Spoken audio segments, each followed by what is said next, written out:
Hello mga sangkay! Welcome back to my channel.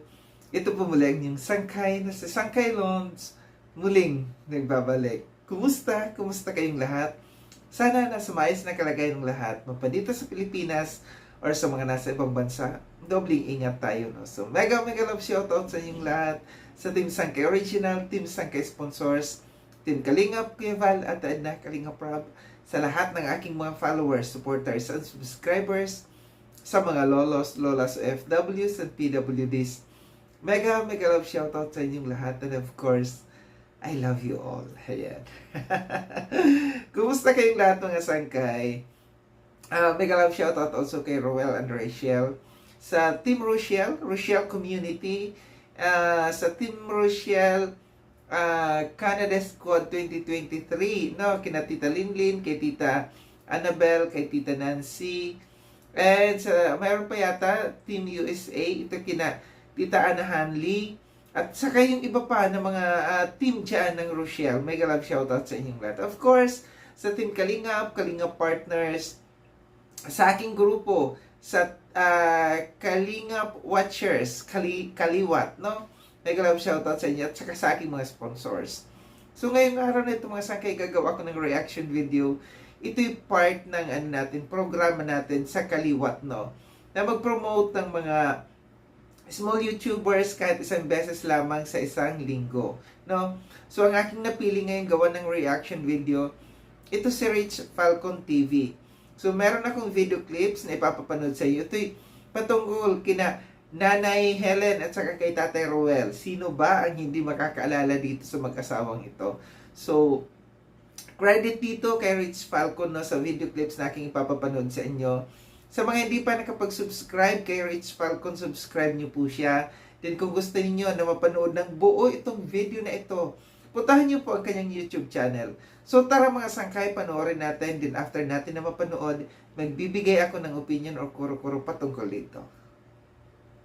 Ay maaasahan. Kaya sabi ko, akala ko, galing na kami dyan.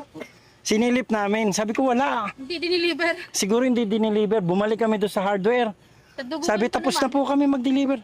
Ba't hindi po namin nakita yung mga materialis? Pumasok po dito sa ano? Pumasok pala. Ay, gano'n? Sa ano ng trapal pantawag sa ano? Sa? Simento. Dapat maanong baha ng ulan. May trapal sana sa bahay. Ganyan no, kulay blue. Wala din. So, bukas pwede na tayo. Ano? Punta tayo doon sa ano. Tara, punta.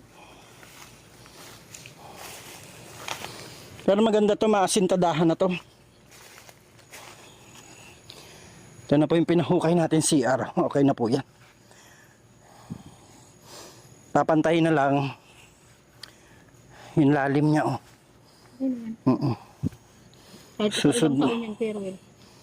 Susudsurin na lang siguro ito para maiayos yung hollow blocks. Kaya na po yung CR. Ayan na po mga kalingap, oh.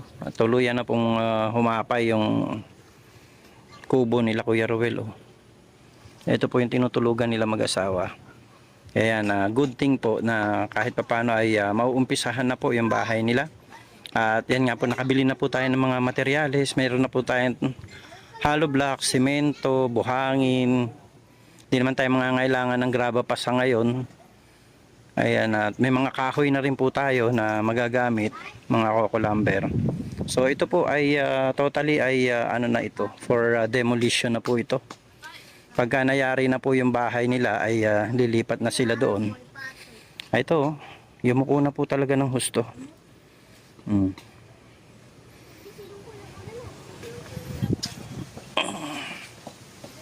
Talagang ano, sumuko na po siya.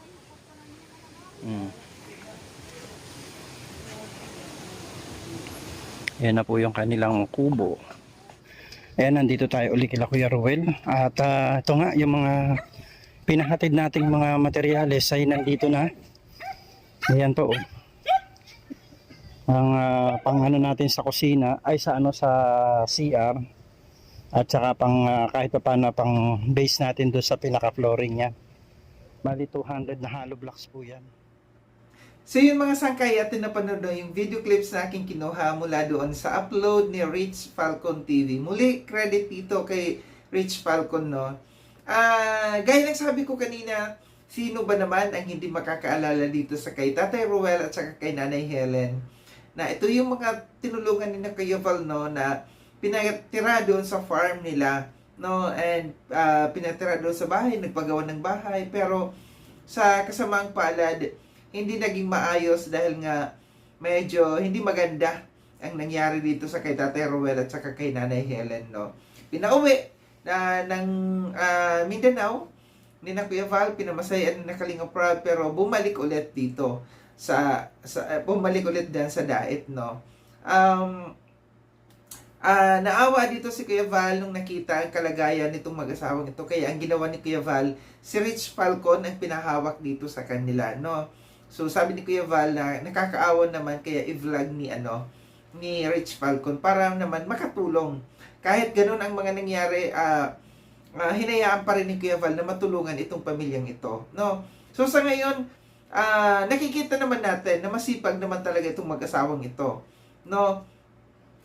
Mahilig magtanim, yun talaga ang kanilang ikinabubuhay, yung pagtatanim na napakalawak ng kanilang taniman sa ngayon, no. Swerte nila na pinayagan sila ng may-ari ng lupa na magtanim diyan. Tapos dahil nga ito si Rich Falcon naawa sa kalagayan nila, no. Yung bahay nila na barong-barong na na talaga, sirang-sira na kailangan na talaga nila ng tulong, no.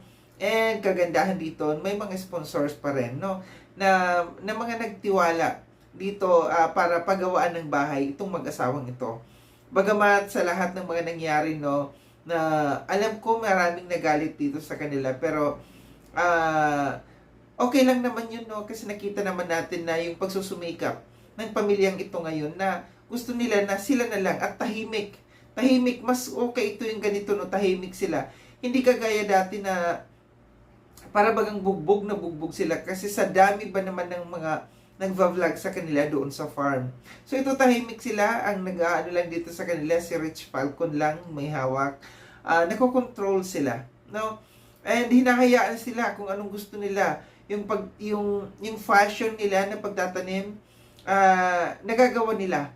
Napakaganda ng kanilang mga taniman ngayon dito, no? At saka hindi magugutom to kasi masipag ang mag-asawang to na magtanim, no? Nagtutulungan talaga sila. Kagandahan dito, gaya ng sabi ko, na may mga taong nagtiwalang muli dito sa pamilyang ito na naawa, na pagagawaan na ng bahay muli. Yay! Palakpakan natin. Dahil sa pamamagitan nito kay Rich Falcon, may yung mga sponsors ipinadaan dito kay Rich Falcon na para matulungan muli itong pamilyang ito. Kasi nakakaawa nga naman talaga ang sitwasyon, yung bahay nila, no.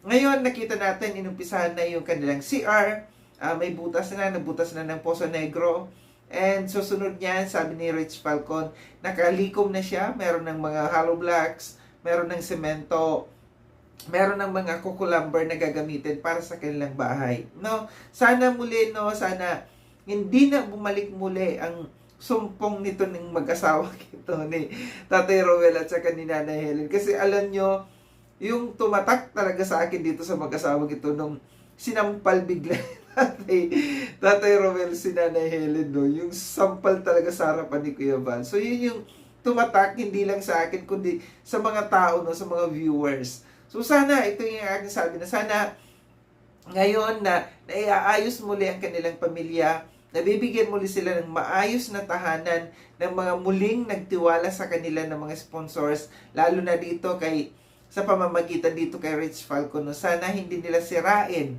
yung tiwala ng mga sponsors sa kanila, na mabigyan muli sila ng another chance, no. Yung bahay na maayos na bahay, na magkaroon sila ng maayos na bahay, hindi kagaya ng bahay nila ngayon na tinitirhan nila na pag-iba na talaga, no. Isang hangin na lang na malakas na wala na. Kawawa talaga ang kalagayan nitong pamilyang ito, no. So dapat lang na mabigyan ng panibago, ng another chance, ng nagdigay ako, ng second chance itong pamilyang ito. Kasi sa pinapakita naman nila ngayon, maayos naman, no. Gaya lang sabi ko, kaya lang siguro noon na overexpose talaga itong pamilyang ito, kaya nahusgahan, no? Nahusgahan kasi sa kung sino-sino kaliwat kanan ng mga nagva-vlog sa kanila. Ngayon, maayos, nakokontrol yung kanilang sitwasyon kasi isang tao lang nagva-vlog sa kanila. So muli, maraming salamat, no, sa panunood dito sa aking reaction video nito. Salamat, Rich Falcon, at saka sa mga sponsors, maraming salamat, no, sa pagtitiwala muli dito sa pamilyang ito. Sa mga hindi pa nakapag-subscribe kay Sangkailon, subscribe nyo na po ako. Click yung notification bell para updated kayo sa lahat ng mga videos na aking gagawin. Like and share itong video na ito, mga sangkay. Kita-kits tayo ulit sa susunod na video na aking gagawin. Ingat kayo sa ang dako ng mundo bang kinaroroon. Paalam na mga sangkay. Paalam.